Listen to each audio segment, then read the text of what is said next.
Good morning, my friends.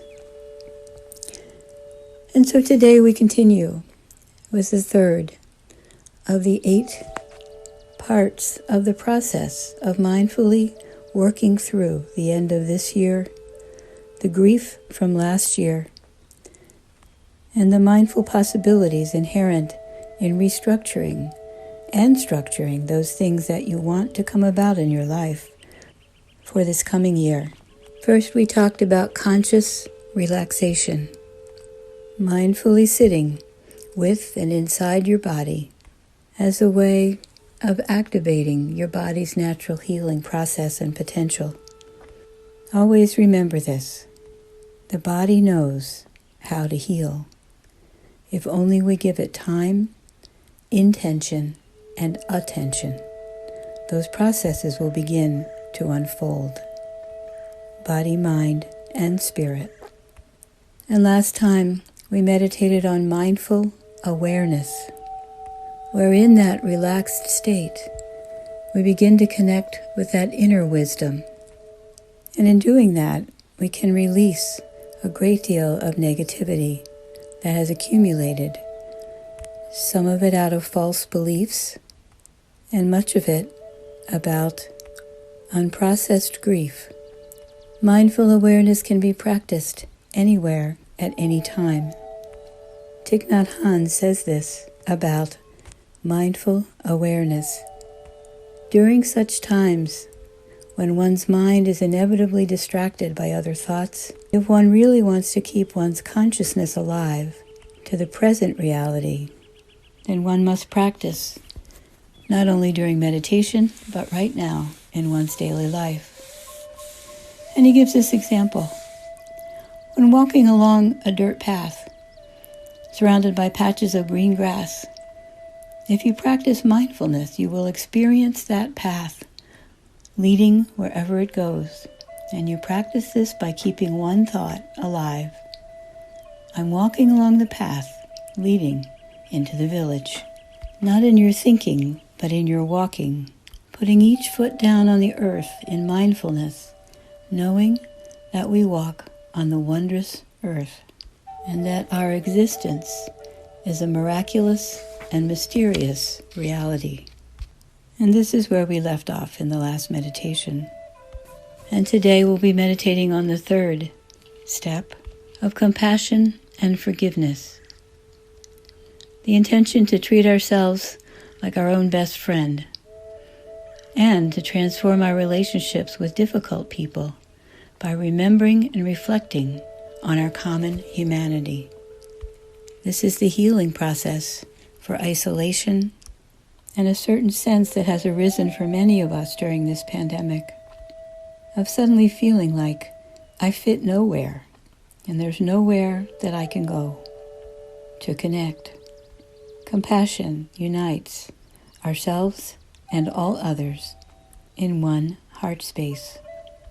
The Zen teacher, Stephen Hickman, offers us this question: what would it be like to shift your brain's tendency to focus on the pain and instead take some time to acknowledge and treasure your commitment to the values that lie underneath that pain, strengthening your resolve to act in alignment with those core values, rather than becoming discouraged by the imagined enormity of the whole challenge?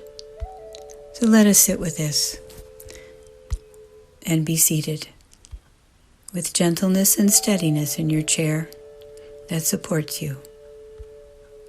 Breathing quietly in your belly and bringing to mind all those things in your life right now that are supporting you.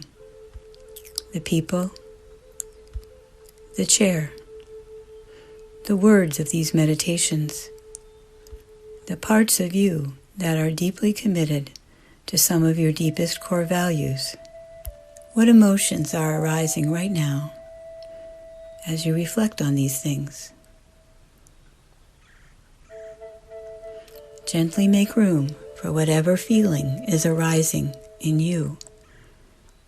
And perhaps you may notice the thoughts that come with these feelings, or maybe the thoughts come first. Take note of whatever feels unsettled in your life and in your mind right now.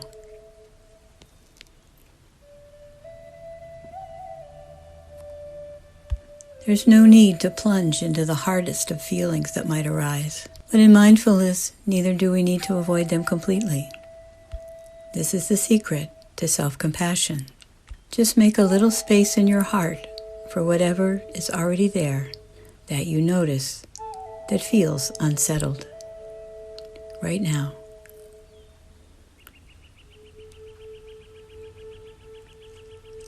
And name it for yourself in a kind and gentle inner voice, in a way that you might do so for a dear friend who is struggling. Oh, you're feeling grief. You're feeling fear. And to yourself, oh, I'm feeling anger. I'm aware of resentment and feelings of retaliation arising. I'm noticing fear is here. See if you can name the strongest difficult emotion that's present for you right now.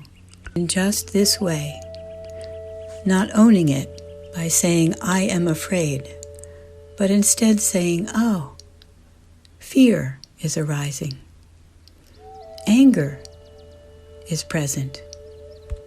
Observing and acknowledging and naming. And here, my friends, is perhaps the most important part of this meditation. Consider that whatever strong emotion, unsettling, is present for you right now, the reason it is arising is because there's something underneath it that is a deeply held and valued core value for you. So if you are angry at injustice, that means deep inside what you value very dearly is justice. If you fear for the future, for yourself or our planet, what you value is security, safety, and nature. If you are outraged at politicians and leaders, look a little closer and see what is the value underneath that leads you to this level of suffering. Maybe you value fairness or opportunity or compassion or humility or wisdom. Reflecting now on what is the core value that leads you to have this strongest feeling.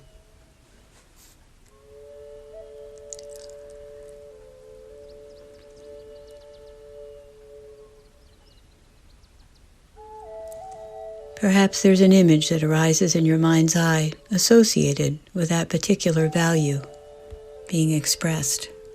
If you are valuing fairness and humility, what is it that represents these qualities and values when you call them to mind? Allow that image to come into your mind and hold it gently. Do you sense what's shifting?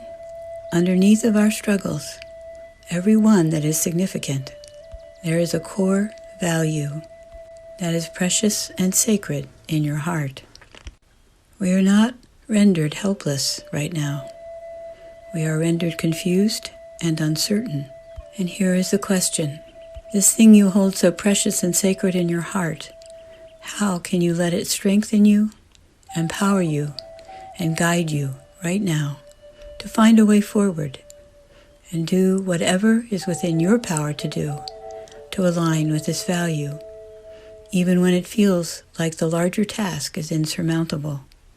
What is the smallest step you might be able to take in your own world that serves this deeply held value? Are you willing to make a vow to remind yourself of this value every day to keep you strong and committed to what is most important to you? How will you manifest justice? How will you take compassionate care of your desire for safety? In this way, we become empowered by embracing and savoring these values, mindfully present and doing what is in front of us this day to be the change we want to see in the world. As Mahatma Gandhi spoke, it comes from a place of kindness and compassion for others and especially for ourselves. Take it with you, my friends. Namaste. Amen.